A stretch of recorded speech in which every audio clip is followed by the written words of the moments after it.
சீரியல்களின் full எபிசோடுகளை Sun டிவியில் ஒளிபரப்பான உடனே எக்ஸ்க்ளூசிவாக சன் நெக்ஸ்டில் மட்டும் ஃப்ரீயா பாருங்கள்.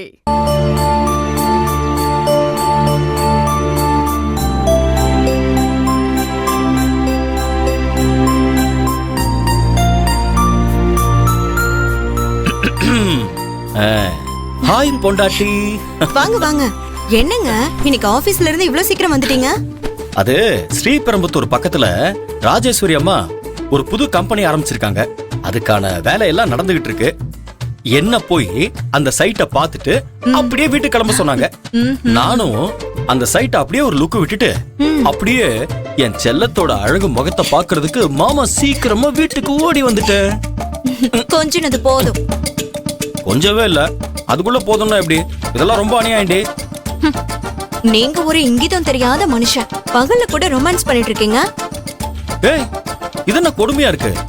பகல்ல ரொமான்ஸ் பண்ண கூடாதா என்ன? இங்க பாரு, இப்படி எல்லாம் ரூல்ஸ் போட்டா எப்படிடா செல்லக்குட்டி? எங்க ரூல்ஸ் அப்படிதாங்க. அதுக்கு நீங்க மதிப்பு கொடுத்துதான் ஆகணும்.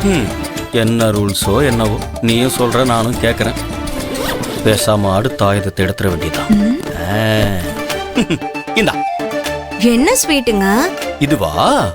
லக்க லக்க லக்க லக்க லக்க லக்க லக்க லக்க லக்க லக்க லக்க லக்க லக்க லட்டு. லட்டா?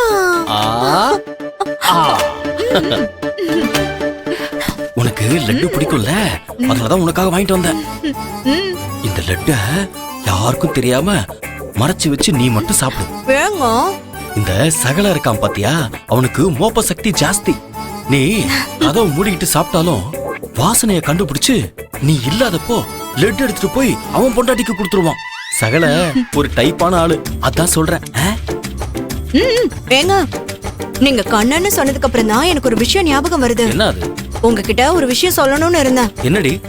என் தங்கச்சி கௌசல்யா என்கிட்ட வந்து, அக்கா கடை வியாபாரம் முழுசா படுத்துருச்சு, இனிமே அதை நம்பி ஒரு பிரயோஜனமும் இல்ல, அதனால மாமா வேலை பாக்குற கம்பெனில என் வீட்டுக்காரருக்கும் ஒரு வேலை பார்த்து கொடுன்னு சொல்றேன்.